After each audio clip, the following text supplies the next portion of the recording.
Hi Capricorn, kumusta po kayong lahat? Okay, so yan Capricorn, maraming salamat po sa walang sawang pagsubaybay sa atin pong mga reading. And kung ikaw ay bago pa lang sa ating channel, mag-subscribe na po kayo. Then i-click mo na rin yung ating notification bell para lagi kang updated sa ating mga bagong upload, okay? So Capricorn, sa mga interested naman sa ating private reading, na sa description box below lang po yung link ng aking Facebook. Message lang kayo. So, tignan natin Capricorn, ano ba yung mga possible na ganap sa inyo this week? Capricorn, Sun, Moon, Rising, and Venus sign. Okay, possible na ganap po kay Capricorn this week. Okay, Capricorn, Sun, Moon, Rising, and Venus sign. Oops. The Lover. So, nakapokus yung energy mo sa love life mo, Capricorn. Medyo nasa conflict ka or komplikado ang inyong relasyon. Okay, so Page of Cups. Nakikita ko dito, guys, na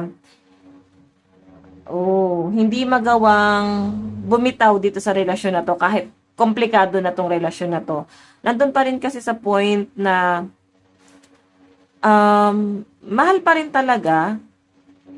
Mahal nyo pa rin naman ang isa't isa. Pero mas malinaw kasi yung pinapakita sa akin dito, Capricorn, na hindi kayo makabitaw doon sa relasyon. Lalo yung person mo, may ending na eh. Yun nga lang, yung ending na yon parang nahihirapan kayo parehas na bumitaw. Lalo sa side niya. Okay, tignan natin Capricorn. Pagdating po sa love life ni Capricorn, meron tayong The Moon. So, yung iba sa inyo guys, bukod sa conflict, pwedeng nasa third party. Nakikita ko dyan na parang pag sinabing The Moon kasi is tinatago or nilihim. So, baka ikaw ay nasa conflict relationship. Baka ikaw ay nasa third party. Third party ka ba? Okay, yung pinapakita kasi sa akin dito, guys. Nahihirapan kayong i-workout ang inyong relasyon dahil nga ito ay parang tinatago. Secret lover. Yan po yung nakikita ko dyan. Okay, secret lover. Tignan pa natin.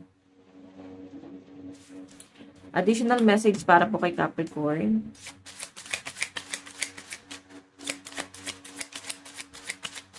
Capricorn, Sun, Moon, Rising, and Venus sign. Additional message. Love life mo agad yung lumalabas dito, Capricorn, no? Ayan.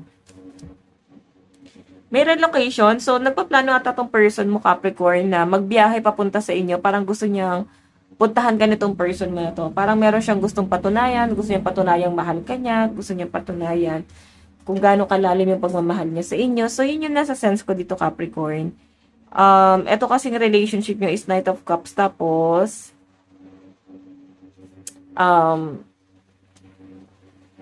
parang ano eh, asawa mo ba to? Baka uuwi to galing malayo.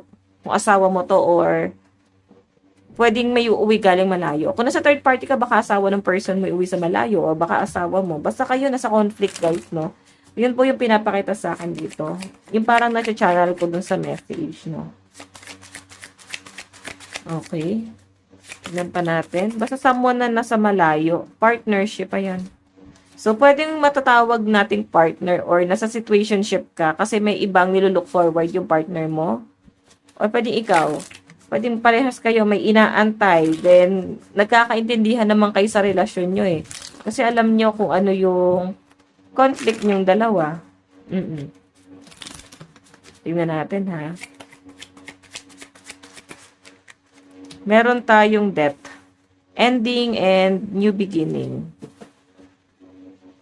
So, yung pinapakita sa akin dito, guys, pag sinabing death, may matatapos. Pwedeng sa inyo, may someone na nagre-reach out, bukod dito sa karelasyon mo ha, bukod dito sa partner na conflict, may ibang tao ako nakikita rito na parang nililinaw kung ano yung meron sa kanilang dalawa.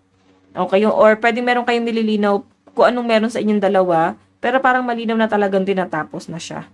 Ayan, ending na. Okay? So, medyo masakit lang pagdating sa end mo, yung relationship mo na parang nakapokus ka doon sa taong totoong mahal mo, pero mas pinipili mo doon sa conflict. Kasi siya yung nakakapag, binubuno niya yung kakulangan na hinahanap mo doon sa isa. Okay? Tingnan natin. Pagdating naman sa career mo at saka sa finances, sa career and finances,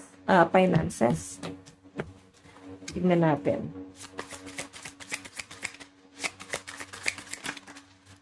Okay, so guys, meron tayong, Nine of Pentacles. Stability to guys, so possible na may stability kang makukuha pagdating sa career mo, pwedeng mana, ari-arian, basta may nakikita ko something like that, guys, no? Okay, so may usapan about ari-arian. Ayan, may travel na paparating, kasi may nakikita akong parang, mana, or pwedeng, yun na nga, pwedeng titulo ng lupa or bahay na parang aayusin. Okay? So, may nakikita ko guys, magbabiyahe sa malayo, parang papauwi. Galing ibang bansa. Baka ito yung karelasyon ng inyong person, ng inyong partner. Or, pwedeng may nakakausap.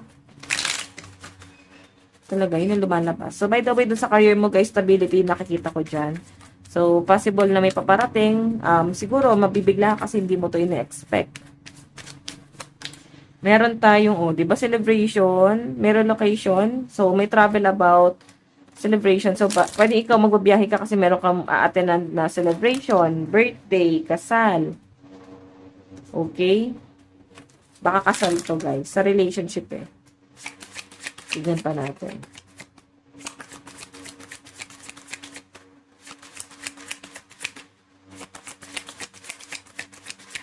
Additional message. Okay. So, guys, meron tayong judgment.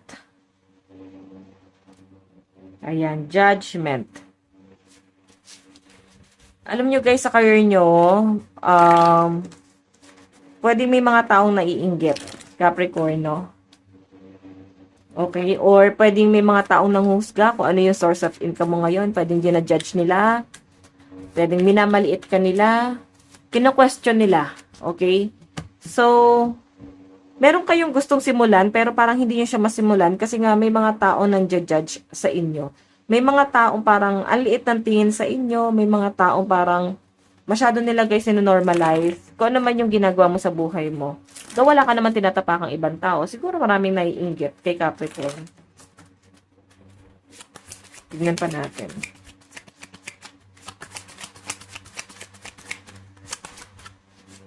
Meron tayong Knight of Pentacles.